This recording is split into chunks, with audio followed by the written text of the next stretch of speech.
Hello বন্ধুরা, কেমন আছো তোমরা সবাই? আশা করি ভালো আছো, আমিও ভালো আছি।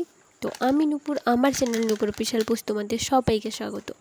তো আজকে হচ্ছে আমি তোমাদের সাথে যেটা শেয়ার করব সেটা হচ্ছে আমি আমার নিজের হেয়ার কিভাবে কেয়ার করি বা আমার নিজের হেয়ারে কিভাবে হেনা অ্যাপ্লাই করি সেটাই তোমাদের সাথে আজকে শেয়ার করব। তো দেখতে পাচ্ছ নিশা হেনা আমি 2 প্যাকেট ফার্স্টে নিয়ে নিয়েছি। এরপরে হচ্ছে 2 থেকে আড়াই চামচ নেব হচ্ছে ভৃঙ্গরাজ পাউডার, যেটা তোমরা মার্কেটে অ্যাভেলেবেল পেয়ে যাবে, বা নেচার শিওরের আমার কাছে ছিল, আমি ওটাই দিয়ে দিয়েছি। তারপরে হচ্ছে 2 চামচ হচ্ছে শিকাকাই পাউডার ওখানে এড করব। তো শিকাকাই আমাদের চুলের পক্ষে কতটা উপকারী সেটা তোমরা নিজেই বুঝতে পারছো। তারপরে হচ্ছে একটা ডিম এখানে এড করে দেবো, যাতে আমাদের চুলটা সিল্কি শাইনি হয়। আর তোমরা সপ্তাহে একটা করে ডিম এমনিতেই চুলে অ্যাপ্লাই করতে পারো চুলটা সিল্কি বাউন্সি বানানোর জন্য। তো ওটা যদি না করতে পারো তোমরা 1 মাসে 2 বার এই হেনা প্যাকটি বানিয়ে নিজের হেয়ারে অ্যাপ্লাই করতে পারো। এরপরে হচ্ছে আমরা কি দিয়ে এটা মিক্স করব, ওটা হচ্ছে চা পাতার জল বা কফি দিয়ে ফোটানো জল বা চা পাতা দিয়ে ফোটানো জল। তো আমার হাতের কাছে চা পাতা ছিল, তার জন্য আমি চা পাতাটাই নিলাম। আর কফি দিলে কি হয়, চুলটা একটু মোটা মোটা লাগে, আর চা পাতাটা একটু সিল্কি লাগে আর কি। তো এটাকে ভালো করে এখন মিক্স করে নিতে হবে। আমার চুল অনুযায়ী আমি 2 প্যাকেট দিয়েছি। তো পরে যখন আমি অ্যাপ্লাই করছিলাম আমার ঠিকঠাকভাবে হয়নি, একটু কম হয়ে গেছিলো। তো তোমরা তোমাদের চুল অনুযায়ী কিন্তু এর কোয়ান্টিটিগুলো নিয়ে নেবে। আর এর মধ্যে হচ্ছে তোমরা দই মেশাতে পারো বা লেবু দিতে পারো, বাট আমি ওগুলোকে স্কিপ করে দিলাম, আমার হাতের কাছে ছিল না তার জন্য। এরপরে হচ্ছে অ্যাপ্লাই কিভাবে করব সেটাই তোমাদেরকে দেখাবো। তো হেনা লাগানোর সময় কি হয়, যদি 2 জন থাকে তাহলে কিন্তু অ্যাপ্লাই করতে খুব সুবিধা হয়, বাট একাই যদি অ্যাপ্লাই করো তাহলে কিন্তু অনেকটা প্রবলেম ফেস করতে হয়। একা একা কিন্তু বড় লম্বা চুলে ঠিক হয় না। আর আমার চুলটা যথেষ্ট লম্বা আছে, ততটাও ছোট নেই। তো এখানে আমি যেরকমভাবে অ্যাপ্লাই করছি একটা পার্ট নিয়ে তো তোমাদেরকেও কিন্তু সেভাবেই অ্যাপ্লাই করতে হবে।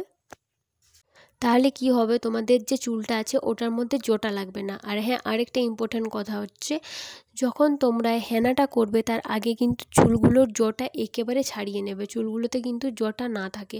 যদি জটা থাকে তোমরা যখন পার্ট করতে যাবে, যখনই চুলটাকে ভাগ করতে যাবে তখনই কিন্তু অনেকগুলো চুল ছিঁড়ে যাবে, আর তোমাদেরই ক্ষতি হবে, অনেকগুলো চুলও উঠে যাবে।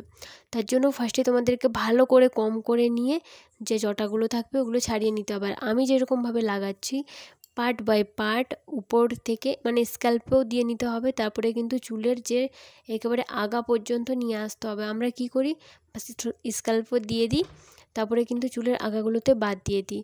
আরে ভাই, চুলের আগাগুলোতে না দিলে পুরো চুলটা সিল্কি হবে কি করে? যদি আমরা আগার দিকে ছেড়ে দিই তাহলে তো চুলটা পুরো ফাটাই থেকে যাবে, তাহলে আর ভালোই লাগবে না। তো এরকম করে কিন্তু তোমাদেরকেও অ্যাপ্লাই করতে হবে। আর অনেকেই কি করে এই হেয়ার প্যাকটার সাথে এই হেনা প্যাকটার সাথে কোকোনাট অয়েল মিক্স করে দেয়। তো আমি ওটা জানি না যে কোকোনাট অয়েল মিক্স করলে ভালো হয় কি না, বাট আমি আমার নিজের এক্সপিরিয়েন্স, যখনই আমার চুল ওঠা শুরু হয় এই হেনা প্যাকটা ব্যবহার করলে কিন্তু আমার চুল ওঠা একেবারে বন্ধ হয়ে যায়। তোমরা নিজেও এই হেনা প্যাকটি বানিয়ে লাগিয়ে দেখতে পারো। আর দেখো আমার হাতের মধ্যে কীরকম লাল টকটকে কালার চলে এসছে, তার বুঝতে পারছো চুলটাতেও কীরকম কালার চলে আসবে। আর মেহেন্দি আমাদের চুলের পক্ষে খুবই উপকারী, খুবই আমার নিজের এক্সপিরিয়েন্স আর কি। এই যতদিন থেকে আমি হেনা লাগানো শুরু করেছি আমার কিন্তু হেয়ার গ্রোথ খুব ভালোভাবেই হয়। আর হচ্ছে তোমরা মান্থলি এটা ইউজ করতে পারো বা 1 মাসে 2 বারও ইউজ করতে পারো, বাট আমি বলবো মান্থলি তোমরা ইউজ করো, ভালো রেজাল্ট পাবে।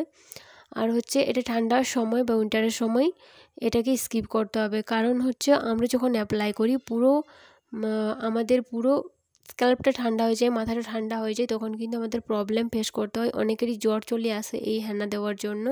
আমার ফার্স্ট আমারই নিজে আসতো, কারণ আমি ফার্স্টে 3 থেকে 3.5 ঘন্টার মতো রাখতাম, এখন 2 থেকে আড়াই ঘন্টা রাখি, এখন কিন্তু আমার কোনো প্রবলেম হয় না।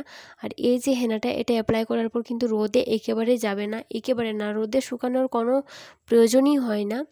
তোমরা বাড়িতে বসেই এটাকে শুকতে দেবে, বা না শুকলেও কোনো প্রবলেম নেই, কারণ হচ্ছে তোমরা এই যে হেয়ার ক্যাপগুলো হয় সেগুলো পরে থাকতে পারো, বা যদি হেয়ার ক্যাপ না থাকে তাহলে আমার মতো ঘরেলু জোগাড় করতে পারো, যে ক্যারি ব্যাগগুলো হয় বড় ক্যারি ব্যাগগুলো, ওগুলো পরে থাকতে পারো। কারণ আমরা তো 3 থেকে 4 ঘন্টা বসে থাকতে পারবো না, কারণ অনেকগুলো কাজ থাকে। তো হেনাটা অ্যাপ্লাই করে কিন্তু আমাদেরকে কাজও করতে হয়। তো পুরো চুলটাতে যদি দেখাতে যেতাম ভিডিওটা অনেক অনেক বেশি বড় হয়ে যেত। তো আমি আর দুটো পার্ট আমার অ্যাপ্লাই করতে বাকি আছে। তো দেখো এরকম করে করে কিন্তু আমার পুরো চুলটাকে আমি শেষ করে দিয়েছি অ্যাপ্লাই করে করে, এরকম রাউন্ড করে করে। এটাই কি সুবিধা হয় জানো, যখন তোমরা হেয়ারটা ওয়াশ করবে তখন জটা একটাও থাকবে না, বাস পার্ট বাই পার্ট চলে আসবে আর হেয়ারটা ওয়াশ করে নিলেই হলো। আর আরেকটা কথা বলছি তোমাদেরকে, যখন তোমরা এই হেনা প্যাকটা ইউজ করবে সেদিন কিন্তু তোমরা একেবারে শ্যাম্পু ব্যবহার করবে না, তাহলে কিন্তু ভালো রেজাল্ট পাবে না। 2 থেকে 3 দিন পর তোমরা শ্যাম্পু ব্যবহার করতে পারো, তার সাথে লাগাবে কন্ডিশনার।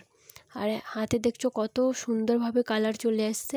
তো আমার ব্ল্যাক কালার ভালো লাগে না, বার্গান্ডি কালারই ভালো লাগে, তার জন্য আমি এই কালারটাই করে নিয়েছি। আর তোমাদেরকে দেখাচ্ছি আমার কিন্তু আরেকটু লাগতো মেহেন্দিটা, তো যাই হোক আমি 2 প্যাকেটই নিয়ে এসেছিলাম, তার জন্য আমার একটু কম হয়ে গেছিলো। তো দেখো এরকমভাবেই আমি আমার হেয়ার কেয়ার করি। আর আরও এরকম হেয়ার কেয়ারের নতুন ভিডিও দেখার জন্য প্লিজ চ্যানেলটা একটু সাবস্ক্রাইব করে দিও। আর যদি ভিডিওটা এতদূর পর্যন্ত দেখেইছো তাহলে অবশ্যই ভালো লেগেছে, তাহলে কিন্তু টুক করে একটা লাইক করে দিও, তাহলে আমাদেরও ভালো লাগে আর কি। আর ভালো ভালো ভিডিও বানানোরও ইচ্ছে করে যে তোমাদের জন্য ভালো ভালো ভিডিও বানাই। দেখো একটা ক্যারি ব্যাগ পরে নিয়েছি আমি, ঘরে লুজুগার, যদি ব্যাগ না থাকে এরকম একটা ক্যারি ব্যাগ পরে নেবে। আর দেখো হাতের কালারটা দেখো একবার। এরপরে হচ্ছে রেজাল্টটা দেখো। তো কারেন্ট ছিল না তার জন্য ভালোভাবে দেখা যাচ্ছে না।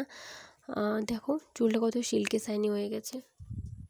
আর এটা লাগানোর পর কম করবে, তোমাদের কিন্তু চুল পড়া একেবারে বন্ধ হয়ে যাবে। মানে আমার যেটা হয় আমার কিন্তু বন্ধ হয়ে গেছে। তো ঠিক আছে, এরকম নিত্য নতুন হোম রেমেডি দেখার জন্য প্লিজ আমার চ্যানেলটি সাবস্ক্রাইব করে রেখো আর বেল আইকনটিও প্রেস করে দিও। তো আজকের জন্য টাটা, সবাই ভালো থেকো।